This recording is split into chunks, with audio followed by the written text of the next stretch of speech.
Et voilà Bob Behnken qui arrive dans l'ISS.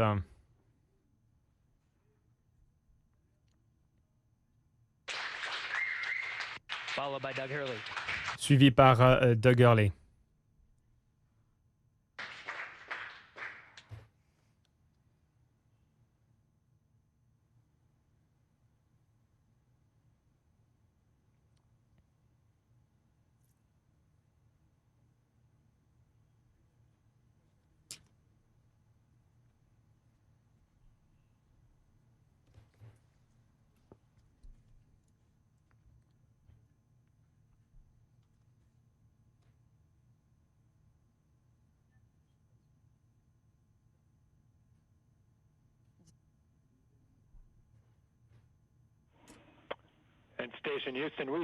Houston, nous vous voyons.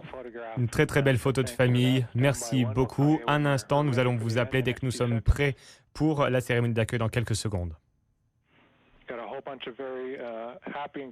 On voit, il y a beaucoup de personnes qui sont ravies d'établir la connexion.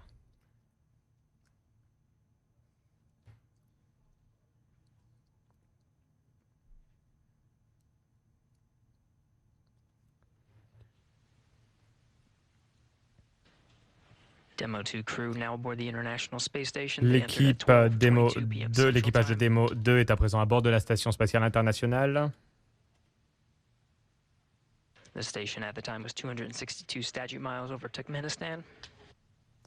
La station spatiale internationale, au moment de l'ouverture, était au-dessus du Turkménistan. L'équipage se réunit devant la caméra dans un node de l'ISS. Juste derrière, on retrouve la capsule Crew Dragon Demo 2. Nous sommes en attente pour la cérémonie d'accueil, une cérémonie d'accueil VIP.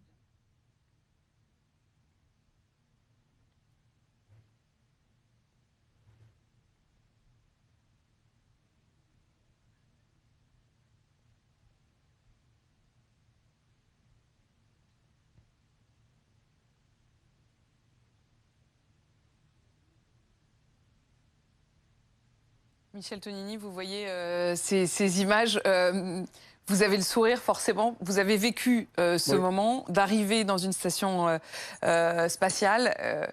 Quelle émotion? C'est très important de retrouver ses collègues, et puis là ils sont heureux d'avoir bien rempli cette partie initiale de la mission. Là, je vois que le commandant de bord, il a fait comme moi, il s'est cogné la tête parce que le vaisseau est un peu petit. Le pauvre, ça arrive, on voit qu'il s'est cogné le front en effet. Alors c'est le problème de l'apesanteur. Au départ, si on va un peu vite, on se cogne facilement, et lorsqu'on n'a pas une bonne touffe de cheveux pour amortir, ça peut être problématique. Donc ça m'est arrivé souvent, soit au simulateur, soit en vol, donc on se cogne rapidement, et donc on ralentit le déplacement très facilement. Et on les écoute, ils vont s'exprimer. Houston, oui, nous sommes prêts pour l'événement. Bien reçu. Nous allons procéder à un test son. Station, est-ce que vous pouvez m'entendre? Nous vous entendons parfaitement bien, monsieur. Bienvenue à la Station spatiale internationale. Merci, Chris. Ravi de vous voir. Et bienvenue à Bob et à Doug. Le monde entier a suivi cette mission et nous en sommes très fiers de tout ce que vous avez fait pour notre pays et pour donner un souffle d'inspiration au monde entier.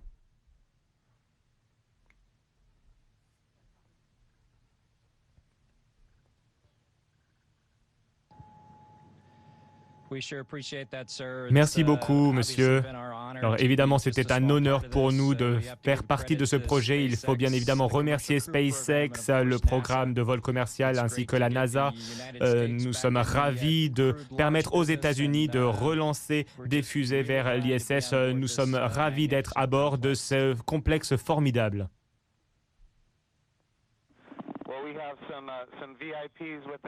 Quelques VIP avec nous. J'imagine qu'elles ont des questions à vous poser, mais j'ai une question à vous poser avant de leur donner la parole. J'aimerais savoir si vous avez pu dormir en chemin vers l'ISS. Vous avez eu 19 heures de voyage. Est-ce que vous avez pu dormir un petit peu?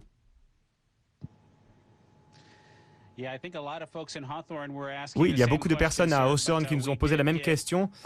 On a dormi pendant environ 7 heures. On a eu l'occasion de dormir pendant 7 heures. J'ai réussi à bien dormir et Doug également. La première nuit est toujours un petit peu difficile à passer, mais le Dragon était une capsule bien stable, bien calme, et donc nous avons pu passer une très bonne soirée. Nous sommes à présent ravis d'être de retour dans une basse orbite. Formidable.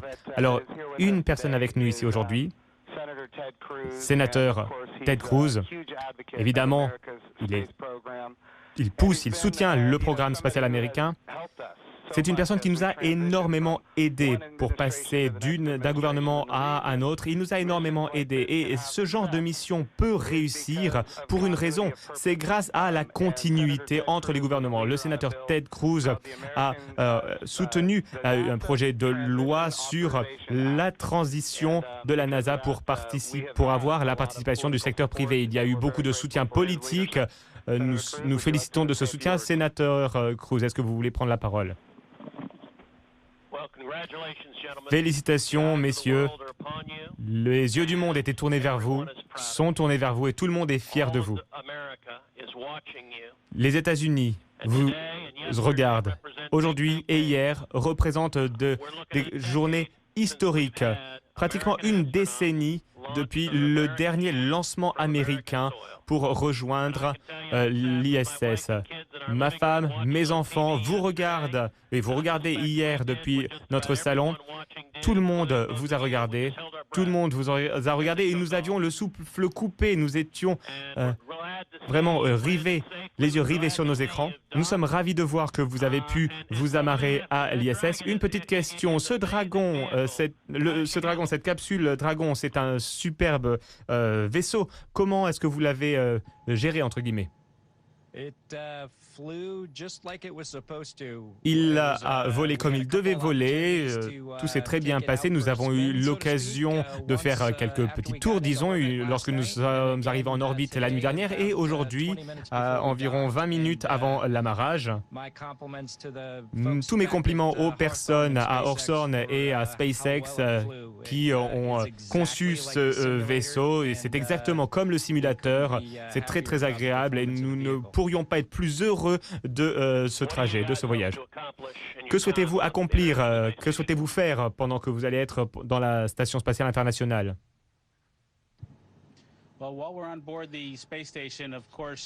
À bord de l'ISS, nous espérons contribuer aux travaux. Il va y avoir beaucoup de vérifications à faire, beaucoup d'essais et j'espère que nous serons en mesure de déclarer le Crew Dragon opérationnel et nous espérons également pouvoir aider Chris et le reste de son équipage. Nous souhaitons pouvoir aider la Station spatiale internationale a fonctionné au mieux. Nous allons essayer de contribuer au mieux. Et comme je l'ai dit, nous allons essayer de nous assurer que l'ISS est aussi productive que possible. En tant que pays, nous avons traversé une semaine difficile avec beaucoup de manifestations, de colère, de violence. Et je dois vous dire que ce lancement et cet amarrage est un message puissant, quelque chose, cela montre ce que nous pouvons faire lorsque nous nous unissons, lorsque nous sommes solidaires, le pouvoir de l'unité, le pouvoir de l'ingéniosité. Et donc, la dernière question que j'aimerais vous poser est la suivante. Vous avez eu l'occasion de parler aux jeunes aux États-Unis. Puisque vous avez l'occasion de parler aux jeunes aux États-Unis, qu'est-ce que vous pouvez leur dire? Est-ce que vous pouvez leur parler un petit peu d'unité, par exemple? Que peut-on accomplir lorsqu'on travaille ensemble? C'est une très bonne question. Il y a 9 ans, il y a environ 9 ans, nous avons amarré avec Atlantis sur le SDS, le dernier vol du programme spatial américain à date, chez SpaceX, à la NASA. Tout le monde a commencé à travailler avec acharnement, année après année, en faisant des sacrifices, en travaillant réellement dur. Et 9 ans plus tard, les Américains sont à présent capables de relancer des navettes dans l'espace. C'est un petit effort, un effort qui peut être un exemple pour les décennies à venir. Nous avons traversé des mois difficiles, Et cet événement peut être une source d'inspiration pour les jeunes aux États-Unis. Cela peut les encourager à chercher à atteindre de grands objectifs, travailler dur pour accomplir de grandes choses comme cet amarrage. Merci, messieurs. Que Dieu vous bénisse. Merci au sénateur Cruz. Nous avons un autre représentant du Johnson Space Center. C'est mon très bon ami, le Dr. Brian Baden de la Chambre des représentants. Il a également fait partie du soutien politique qui nous a permis d'avoir cette continuité entre les gouvernements. Voilà le Dr. Brian Baden de l'État du Texas. Merci. Ravi d'être avec vous, monsieur. J'ai assisté au lancement hier. Alors, toutes mes félicitations. Un grand bravo. Il y a une tempête qui a éclaté un petit peu avant, quelques minutes avant le décollage. Et on a pensé devoir repousser ce décollage, mais non, vous avez réussi, c'est une très belle réalisation, un grand exploit. Je tiens à vous remercier tous. Nous apprécions énormément ce que vous faites pour les États-Unis. L'équipage déjà à bord de l'ISS, Chris et vos deux collègues russes, je tiens également à vous remercier sincèrement. J'ai un fils qui est chez les Navy Seals et je tiens à vous remercier pour votre service, Chris. Par ailleurs, j'aimerais... Alors bon, je sais que vous avez dit que l'engin, le Crew Dragon, avait très bien fonctionné, mais j'aimerais savoir comment vous le comparez avec les autres navettes spatiales. Quelle est la différence entre le Crew Dragon et les autres navettes spatiales? Merci, monsieur. Alors oui, c'était un effort de longue haleine pour nous. Nous sommes fiers d'être à présent à bord de l'ISS et d'avoir pu amarrer le Crew Dragon après tous les efforts qui ont été faits par les différentes équipes, par les Américains. Pour la comparaison avec le Space Shuttle, avec la navette spatiale, Doug et moi avons passé quelques minutes pendant l'amarrage à parler un petit peu des autres navettes spatiales. Nous avons été un petit peu surpris car le Crew Dragon est très fluide, permet d'avoir un vol très fluide. Nous avons pu avoir une très bonne poussée jusqu'à l'atmosphère. Nous nous sommes rendus compte que le Crew Dragon a permis d'avoir un vol beaucoup plus fluide que les autres navettes spatiales. Tout s'est très bien passé jusqu'à la mise en orbite et c'était comme chevaucher un dragon vers le ciel. Alors, ce n'était peut-être pas aussi fluide qu'avec le Space Shuttle jusqu'à Miko, jusqu'à la séparation du premier moteur, mais c'était très bien après. Quelque chose à rajouter, Doug? Non, c'est bien ça. Bob, qu'est-ce que cela veut dire, Miko? Et vous l'avez donc vécu en direct, ces images de retrouvailles entre les deux Américains qui avaient voyagé depuis la Terre, depuis la Floride, toute la nuit. 24 heures de voyage avant de s'agripper à la station internationale. Un peu plus d'1 heure pour préparer le passage, le SAS, et puis ces retrouvailles que l'on a donc vécues en direct avec les 3 astronautes qui étaient déjà présents dans la station internationale, 2 Russes et 1 Américain. Ça parle beaucoup Américains et États-Unis, mais sur la belle photo de famille, il y a tout de même 2 Russes, ceux qui parlent le moins évidemment, mais qui sont avec ces 3 Américains donc désormais et qui vont cohabiter pendant encore quelques semaines, voire quelques mois dans la station internationale. Un mot avec vous, Philippe Vilquin, vous êtes toujours avec nous, vous êtes le directeur de la communication de l'ESA. Vous avez vécu ce moment en direct, on le sent bien, c'est aussi un moment très politique. C'est un moment, oui, c'est un moment politique aussi économique, puisque finalement, il y a un changement complet de paradigme qui s'est opéré aujourd'hui avec cette mission qui est en cours. Le secteur privé prend un rôle complètement différent. Dans ce cas-ci, SpaceX passe les satellites, enfin le vaisseau sur la station spatiale. Nous avons vécu l'unité, comme vous dites, l'unité politique. On a hâte de voir les astronautes de l'Agence spatiale européenne également voler sur ce Crew Dragon et sur cette capsule. Et nous aurons à ce moment-là toute famille très heureuse.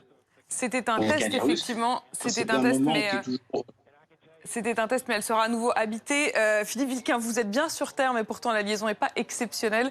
C'est d'autant plus étonnant que quand on voit en effet la liaison avec ces astronautes qui sont donc, je le rappelle, à 400 km au-dessus de la Terre et qui ne sont pas du tout stationnaires puisqu'ils tournent autour de la Terre à la vitesse de 27 000 km/h. Ces images que vous continuez à voir en direct puisque les astronautes répondent aux questions des élus politiques américains. On a entendu le Texas, on a entendu la Floride et tout cela depuis la base de Houston au Texas. Un mot avec vous, François Durper, pour ce grand moment d'émotion américain. Ce qu'on va retenir, oui, et international, ce qu'on va retenir, c'est évidemment le mot d'unité. Le mot d'unité qui a été prononcé par Donald Trump dans la journée. Il dit c'est un moment de fierté américaine, mais c'est un moment d'unité. Il y a fort à parier que s'il avait fait son discours il y a une semaine, il n'aurait pas prononcé ce mot d'unité, mais on sait la tension très très forte des Américains qui sont passés d'un lockdown à un breakdown avec la tension sociale très très forte dans les rues américaines. Et ça a été prononcé, c'est la question posée par Ted Cruz, le sénateur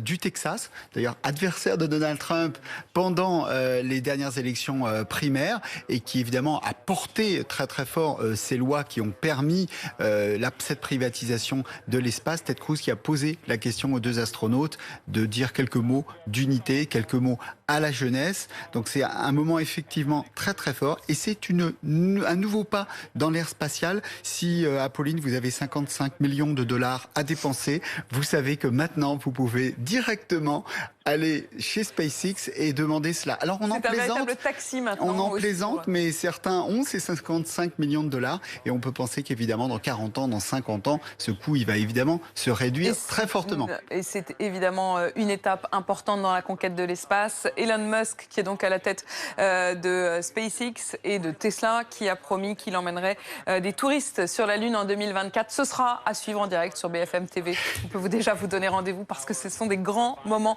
d'émotion à vivre tous ensemble. Je vous propose d'ailleurs qu'on revive